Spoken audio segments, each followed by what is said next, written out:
তোমরা আমাকে রক্ত দাও, আমি তোমাদের স্বাধীনতা দেব। বিখ্যাত এই উক্তির সাথে শুধু বাঙালি বা ভারতবাসী না, সমগ্র বিশ্বের মানুষ পরিচিত। অষ্টাদশ শতকের প্রথম দিকে সারা ভারতবর্ষ যখন ইংরেজদের শাসন ও অত্যাচারে অতিষ্ঠ, যখন সেফাই বিদ্রোহ ও বক্সার যুদ্ধের ভয়াবহ ব্যর্থতার পর ইংরেজদের প্রতিপত্তি ও শাসন চরম সীমায় পৌঁছে গেছিল, যখন ভারতবাসী স্বাধীনতার আশা প্রায় ছেড়েই দিয়েছিল, ঠিক সেই সময় 1897 সালের 23শে জানুয়ারি উড়িষ্যার কটক শহরে জন্মগ্রহণ করেন এক মহান ব্যক্তি, নেতাজি সুভাষচন্দ্র বসু। আজ আমাদের ৭৯তম স্বাধীনতা দিবসের দর্শনীয় স্থান হলো কলকাতার নেতাজি ভবন। নেতাজির সেই বিখ্যাত উক্তি, স্বাধীনতা কেউ দেয় না, স্বাধীনতা ছিনিয়ে নিতে হয়, প্রত্যেক ভারতবাসীর মধ্যে এক বিদ্রোহের আগুন জ্বালিয়েছিল। তিনি আমাদের সবার প্রিয় ও আদর্শ একজন মানুষ। আমাদেরই শহর কলকাতায় রয়েছে এই মহান ব্যক্তি নেতাজি সুভাষচন্দ্র বসুর বাসভবন, 38/2 এলগিন রোড, যেখানে বর্তমানে রয়েছে নেতাজি মিউজিয়াম। আজ এই স্পেশাল দিনে আমরা ঘুরে দেখব সেই নেতাজি ভবন মিউজিয়ামটি, আর সাথে থাকবে এই মিউজিয়ামের সম্পর্কে সমস্ত ইনফরমেশন। মিউজিয়াম কখন খোলা থাকে, মিউজিয়ামের এন্ট্রি ফি কী রয়েছে, তোমরা এখানে আসবে কিভাবে, সমস্ত ইনফরমেশন থাকছে এই ভিডিওতে। তাই ভিডিওটা স্কিপ না করে লাস্ট অবধি দেখো। আর যদি আমাদের YouTube channel royal star Riders first time visit করো, তাহলে অবশ্যই আমাদের চ্যানেলটা সাবস্ক্রাইব করে দিও। তোমাদের সকলকে স্বাধীনতা দিবসের অনেক অনেক শুভেচ্ছা। এবার বলি তোমরা এখানে আসবে কিভাবে। সবথেকে বেস্ট অপশন হলো তোমাদের কাছাকাছি যে কোনো মেট্রো স্টেশন থেকে মেট্রো নিয়ে চলে এসো নেতাজি ভবন মেট্রো স্টেশনে। হাওড়া স্টেশন থেকে যদি তোমরা বাসে আসো তাহলে নামবে নেতাজি ভবন মেট্রো স্টেশনের সামনে।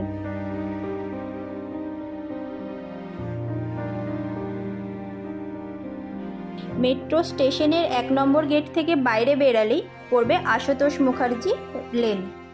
এই রাস্তা ধরে একটু সামনে এক্সাইড মোড়ের দিকে এগালেই পড়বে একটা চৌমাথা। এখান থেকে রোড ক্রস করে ডান দিকে পড়ছে এলগিন রোড। এই রাস্তা দিয়ে 4-5 মিনিট মতো সামনে এগালেই পড়বে শম্ভুনাথ হসপিটাল। এই হসপিটালটি পিজি বা এসএসকেএম হসপিটালেরই একটা পার্ট।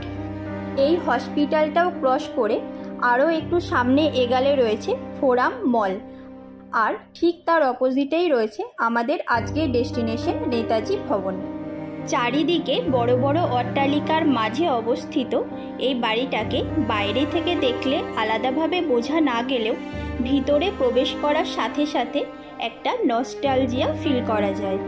মনে হয় ইতিহাসকে আমরা খুব কাছ থেকে চাক্ষুষ দর্শন করছি। এই বাড়িটি 1909 খ্রিস্টাব্দে নেতাজির বাবা জানকীনাথ বসু নির্মাণ করেন। 1961 সাল থেকে বাড়িটা একটা মিউজিয়ামে রূপান্তরিত করা হয়েছে।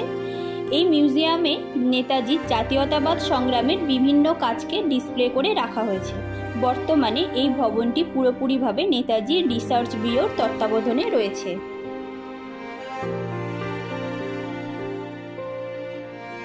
বাড়িটির ঠিক সামনে একটা ফলকে মহানিষ্ক্রমণ বা দ্য গ্রেট এসকেপ সম্পর্কে ছোট্ট করে লেখা রয়েছে, আর ঠিক তার উল্টো দিকে লেখা রয়েছে মিউজিয়ামের টাইমিং। চলো এবার 38/2 এলগিন রোড নেতাজি ভবনের ভিতরে প্রবেশ করি। ভিতরে ঢুকেই ডান দিকে রয়েছে একটা বুক স্টল আর মিউজিয়ামের টিকিট কাউন্টার। বড়দের টিকিট প্রাইস রয়েছে 50 রুপিস আর ছোটদের জন্য রয়েছে 20 রুপিস। মিউজিয়ামটি সোমবার বাদে বাকি সব দিন সকাল 11টা থেকে বিকেল 6টা অবধি খোলা থাকে। এই যে ফলকগুলো দেখছো, এগুলো নেতাজির নিজের হাতে লেখা লেটার, পাথরের ওপরে খোদাই করে রাখা রয়েছে।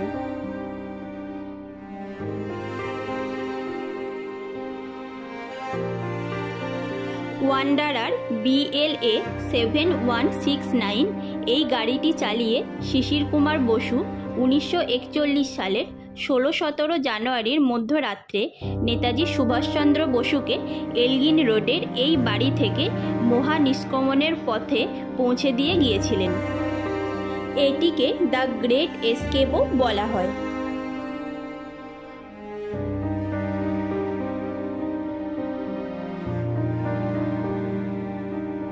গ্রাউন্ড ফ্লোরে একটা হল ঘর রয়েছে, যেখানে নেতাজি সুভাষচন্দ্র বসু ও তার ফ্যামিলি মেম্বারদের বিভিন্ন পিকচার ডিসপ্লে করা রয়েছে। এছাড়া অন্যান্য অনেক দেশপ্রেমিক ও বিপ্লবীদের বিভিন্ন সময়ের বিভিন্ন কার্যকলাপের ছবিও ডিসপ্লে করে রাখা রয়েছে। যেমন রবীন্দ্রনাথ ঠাকুর, মহাত্মা গান্ধী ওনারা এই বাড়িতেই এসেছিলেন নেতাজি সুভাষচন্দ্র বসুর সাথে দেখা করতে। 1941 সালে গৃহবন্দী থাকাকালীন 16 ও 17 জানুয়ারি মধ্যরাত্রে তিনি এই বাড়ি থেকেই গৃহত্যাগ করেছিলেন ইংরেজদের চোখে ধুলো দিয়ে। এই বিল্ডিংয়ের ফার্স্ট ফ্লোরে আর সেকেন্ড ফ্লোরে রয়েছে নেতাজি মিউজিয়াম, যেখানে ফটোগ্রাফি ও ভিডিওগ্রাফি অ্যালাউ নেই। নেতাজি ভবন ও নেতাজি রিসার্চ ব্যুরোর অফিসিয়াল পেজ থেকে আমরা কিছু পিকচার ডাউনলোড করে তোমাদের দেখানোর চেষ্টা করছি মিউজিয়ামের ভিতরে কি কি রয়েছে। ভিতরে রয়েছে নেতাজির বেডরুম, ব্যবহৃত পোশাক, বিভিন্ন ইউনিফর্ম, এছাড়া উনি যে জুতো ব্যবহার করতেন সেগুলোও সংরক্ষণ করে রাখা রয়েছে।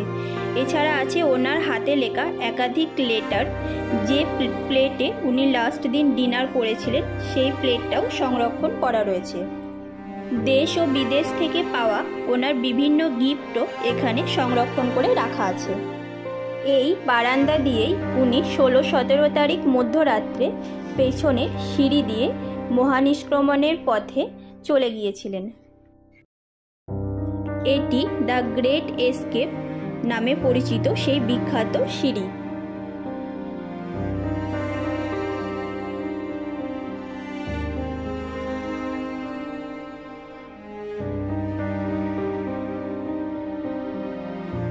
এই নেতাজি ভবনের ঠিক পেছনেই রয়েছে নেতাজি প্যাভিলিয়ন, যেটা নেতাজি রিসার্চ ব্যুরোর মেন অফিস।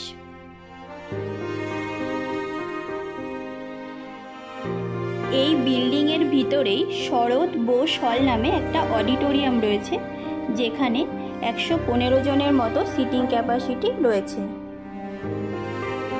এটি শিশির কুমার বোসের মূর্তি, যিনি ছিলেন নেতাজির ভাইপো এবং নেতাজি রিসার্চ ব্যুরোর প্রতিষ্ঠাতা।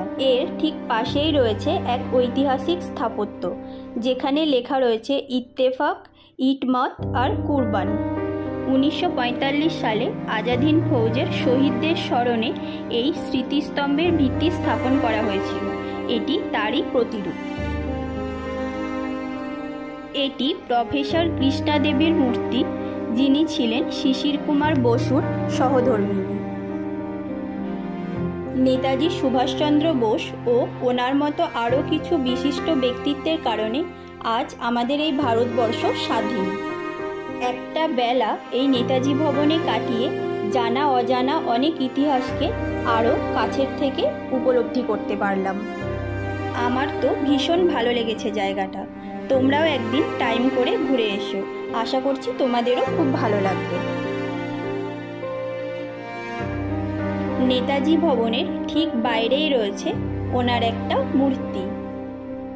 আজকের এই স্বাধীনতা দিবসের দিনটা নেতাজি সুভাষচন্দ্র বসু ও ওনার মতো অনেক বীর যোদ্ধাদের প্রণাম জানিয়ে এই ভিডিওটা আমি শেষ করছি।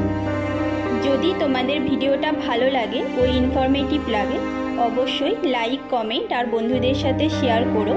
আর আমাদের channel the royal star Riders RSR first time visit করলে আমাদের চ্যানেল সাবস্ক্রাইব করে আমাদের সাপোর্ট করো ও পাশে থেকো। Thank you for watching.